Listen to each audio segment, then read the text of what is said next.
ഒരു കോൺഫിഡൻസ് എന്തായാലും പ്ലേയേഴ്സിനും എന്തൊക്കെയാ ജയിക്കൂലേ? പ്രൊട്ടസ്റ്റ് ഇപ്പം നടത്താൻ സമ്മതിക്കൂല എന്നുള്ള ഒരു കാര്യത്തിൽ ഉറച്ചു നിൽക്കാണ് പോലീസ്. അപ്പം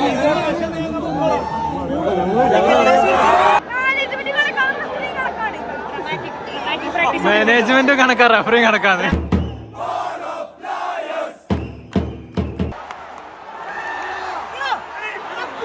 hi all, welcome back. So നമ്മുടെ ബ്ലാസ്റ്റേഴ്സിന് അടുത്തൊരു ഹോം മാച്ച് ആയിരിക്കുകയാണ്. ഒഡീഷ FC ആണ് എതിരാളികൾ. കഴിഞ്ഞൊരു മാച്ചിൽ 9 പേരെ വെച്ചുകൊണ്ട് ഒരു ഗോളിന് പഞ്ചാബിനോട് ജയിച്ചിരുന്നു. ആ ഒരു കോൺഫിഡൻസ് എന്തായാലും പ്ലേയേഴ്സിനും എന്തൊക്കെയാ ജയിക്കൂലേ? കഴിഞ്ഞ മാച്ച് നമ്മൾ 9 ആളെ വെച്ച് പഞ്ചാബിനോട് ജയിച്ചിരുന്നു. അപ്പൊ ഈ ഒരു മാച്ച് എന്തായിരിക്കും അവസ്ഥ? രാഹുൽ കളിക്കോ? രാഹുൽ ഇറങ്ങും അതിനൊന്ന് ജയിക്കൂല എന്ന്. പ്ലേ ഓഫ് കയറും നമ്മൾ ഈ ഒരു സീസണിൽ? കപ്പടിക്കോ?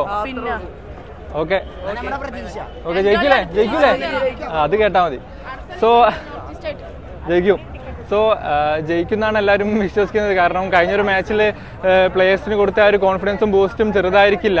കാരണം 9 പേരുമായിട്ട് ഒരു ടീമിനോട് ജയിക്കുക എന്ന് പറയുന്നത് not a simple thing. So anyway ഒഡീഷയുടെ കാര്യം നോക്കുകയാണെങ്കിൽ ഒഡീഷ കഴിഞ്ഞൊരു മാച്ചിൽ 1-2 എന്നുള്ളൊരു ഡ്രോ ആയിരുന്നു ചെന്നൈയായിട്ട്. അതും നമ്മുടെ ടീമിൽ നിന്ന് പോയ രാഹുൽ KP ആയിരുന്നു അവരെ ആ ഡ്രോ ആക്കാൻ സഹായിച്ചത്. ഒരു ബൈസിക്കിൾ കിക്ക് എഫേർട്ടൊക്കെ ഉണ്ടായിരുന്നു. സോ രാഹുൽ ഇന്ന് ഇറങ്ങുമെന്നുള്ളത് അറിയില്ല. ഞാൻ ലൈനപ്പ് നോക്കിയില്ല. രാഹുലിന് ഈ ഒരു KBOC ആയിട്ടുള്ളൊരു മാച്ചിൽ കളിക്കാൻ പറ്റുന്നില്ല എന്നുള്ളൊരു ക്ലോസ് അവരുടെ ട്രാൻസ്ഫറിൻ്റെ ആ ഒരു ഇതിലുണ്ടായിരുന്നു. സോ രാഹുൽ കളിക്കുമെന്നുള്ള കാര്യം അറിയില്ല. ഞാൻ ഒന്നാമത് 6:30 ആയിട്ടില്ല. അപ്പം പ്ലേയിങ്ങിലോ വന്നിട്ടില്ല. സോ എനിവേ നോക്കാം. ബ്ലാസ്റ്റേഴ്സ് ജയിക്കണം തന്നെയാണ് മനസ്സിൽ ആഗ്രഹിക്കുന്നത്. കാരണം ഈ ഒരു 3 പോയിന്റ് വളരെ ഇമ്പോർട്ടൻ്റ് ആണ്. നമുക്ക് പ്ലേ ഓഫ് കയറാനും ഒക്കെ ഈ ഒരു പോയിന്റ് ഇമ്പോർട്ടൻ്റ് ആണ്. സോ അതിൻ്റെ കൂടെ എടുത്തു പറയാനുള്ള ഒരു കാര്യം എന്താണെന്ന് വെച്ചാൽ മഞ്ഞപ്പട ഈ ഒരു മാച്ചിൽ മാനേജ്മെന്റിനെതിരായുള്ള പ്രൊട്ടസ്റ്റിന്റെ ഭാഗമായിട്ട് ഒരു റാലി കണ്ടക്ട് ചെയ്യുന്നുണ്ടായിരുന്നു നമ്മുടെ സ്റ്റേഡിയത്തിൻ്റെ എൻട്രൻസിൽ വെച്ചിട്ട്. സോ അതിൻ്റെ കാര്യങ്ങളും നോക്കാം നമുക്ക് എങ്ങനെയായി തീരുന്നുള്ള കാര്യങ്ങൾ. കാരണം ഞാനിപ്പോൾ വന്നപ്പോൾ തന്നെ കണ്ടു പോലീസിൻ്റെ ഭാഗത്തു നിന്ന് സ്ട്രിക്റ്റ് ഓർഡറും കാര്യങ്ങളും അവർക്ക് കൊടുത്തിട്ടുണ്ട്. റാലി നടത്തിയാൽ 5 പേര് എന്തായാലും കസ്റ്റഡിയിൽ എടുക്കുന്നൊക്കെ ഉള്ള രീതിയിലാണ് പോലീസിൻ്റെ ഭാഗത്തു നിന്ന് വന്നത്. സോ അറിയില്ല, ഒരു സെക്യൂരിറ്റി കാരണങ്ങളൊക്കെ സംബന്ധിച്ചുള്ള പ്രശ്നങ്ങളാണ് പോലീസ് പറയുന്നത്. സോ ഞാൻ പറഞ്ഞ പോലെ തന്നെ പോലീസ് പറയുന്നത് ഒരു രീതിയിലും പ്രൊട്ടസ്റ്റ് ഇപ്പം നടത്താൻ സമ്മതിക്കൂല എന്നുള്ളൊരു കാര്യത്തിൽ ഉറച്ചു നിൽക്കുകയാണ് പോലീസ്. അപ്പം മഞ്ഞപ്പട ഇപ്പം മീഡിയാസിനെ കാണുകയാണ്, കാര്യങ്ങൾ മീഡിയാസിനോട് പറയാണ്.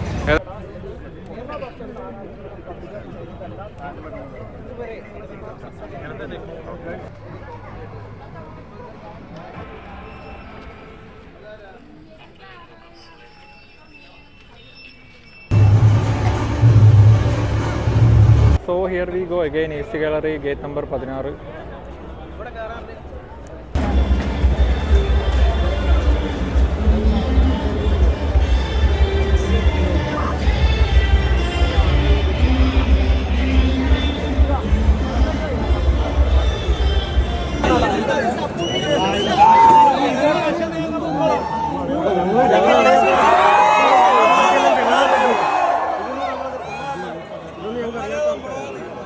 ആളുകൾ ഇത്രയും ക്യാഷും കൊടുത്ത് ഇത്രയും ദൂരം ട്രാവൽ ചെയ്ത് ടിക്കറ്റ് എടുത്ത് ഇവിടെ വന്നിട്ട് ഒന്ന് ഗാലറിയിൽ നിന്ന് ചാൻഡ് ചെയ്യാനോ ബാൻഡേജ് ചെയ്യാനോ പറ്റില്ല എന്ന് പറയുന്നത് ഏതായാലും വളരെ വിചിത്രമായിട്ടാണ് തോന്നുന്നു.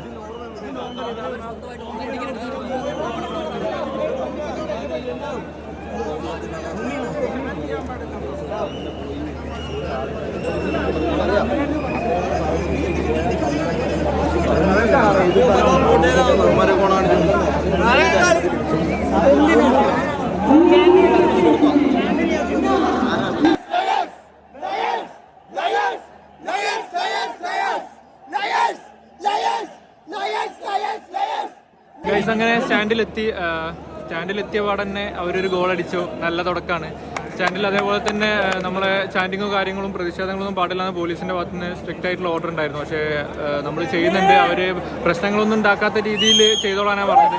എന്തൊരു അവസ്ഥയാന്ന് നോക്കിയാൽ നമ്മൾ പൈസ കൊടുത്ത് ടിക്കറ്റ് എടുത്ത് വന്നിട്ട് സ്റ്റാൻഡിൽ നിന്ന് ഒരു ചാൻഡോ ബാൻഡേജോ ചെയ്യാൻ പറ്റില്ല എന്ന് വന്ന് പറയുന്നത് എന്തൊരു അവസ്ഥയാന്ന് നോക്കി.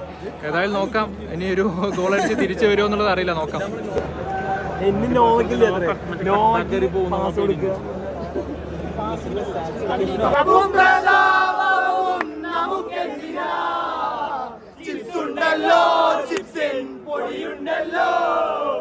അങ്ങനെ ഡ്രിങ്ക്സ് ബ്രേക്കായി, വലിയ മാറ്റമൊന്നുമില്ല, സ്ഥിരം സംഭവിക്കുന്ന പോലെ തന്നെ 1-0 എന്നുള്ള സ്കോറിൽ ഡൗൺ ആയി നിൽക്കുകയാണ്. പ്ലേയേഴ്സിൻ്റെ ഭാഗത്തു നിന്ന് വലിയ എഫേർട്ടൊന്നും വരുന്നില്ല. സ്റ്റിൽ പ്രതീക്ഷയാണ്, എങ്ങനെയെങ്കിലും ഒന്ന് ഡ്രോയെങ്കിലും ആക്കും. നമ്മൾ ഹോം മാച്ചല്ലേ ഒന്നുമില്ലെങ്കിലും പ്രതീക്ഷ ആണെങ്കിൽ പോലും ടീം എങ്ങനെയും ജയിക്കുക അല്ലെങ്കിൽ ഒന്ന് ഡ്രോ ആവുക എന്നുള്ളൊരു പ്രതീക്ഷയിലാണല്ലോ ഓരോരുത്തരും വരുന്നത്. സോ പ്രതീക്ഷയോടെ തന്നെ കാത്തിരിക്കാം. നോവയ്ക്ക് ഒരു യെല്ലോ കാർഡ് കൊടുത്തിട്ടുണ്ട്. പെനാൽറ്റി അല്ല എന്നാണ് റഫറി പറയുന്നത്. അപ്പോൾ പെനാൽറ്റി ആണോ? പെനാൽറ്റി ആണോ?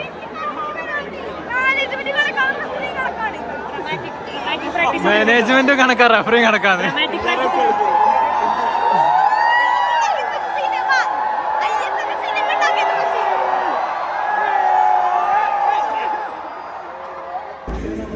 ഗ്രൗണ്ടൊക്കെ നനയ്ക്കുന്നുണ്ട് പൊടി പാറാതൊക്കെ. എന്താ വെച്ചാൽ ഇന്ത്യയിൽ ഏറ്റവും ബെസ്റ്റ് കോർട്ടായിരുന്നു. ഇപ്പോൾ ഇതിൻ്റെ അവസ്ഥ ഉണ്ടല്ലോ ഈ ഒരു സ്റ്റേഡിയത്തിൽ, ഈ ഒരു നമ്മുടെ ഗ്രൗണ്ടിൻ്റെ അവസ്ഥ.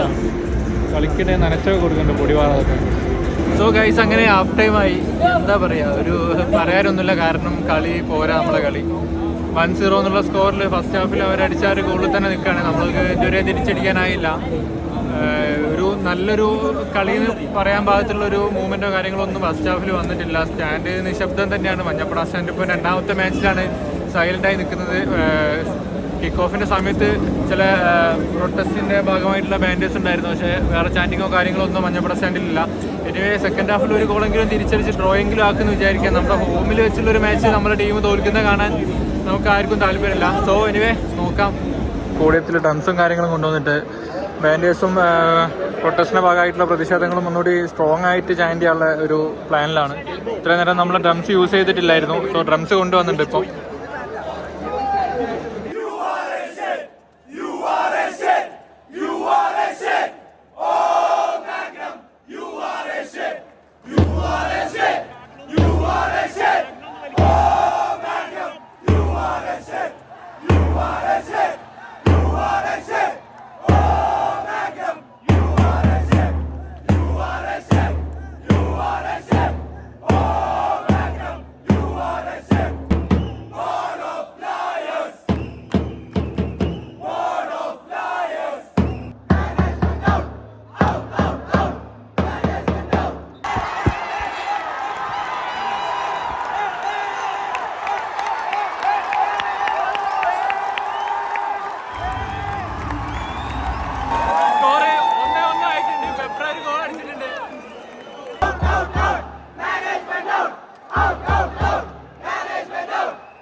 ഗൈസ്, അങ്ങനെ വി ടേക്ക് ദ ലീഡ്. 2-1 ആയിട്ടാണ് സ്കോർ. ജീസസിന്റെ ഒരു ഗോളായിരുന്നു. സോ ഇനിയും അടിക്കും തന്നെ വിചാരിക്കാം.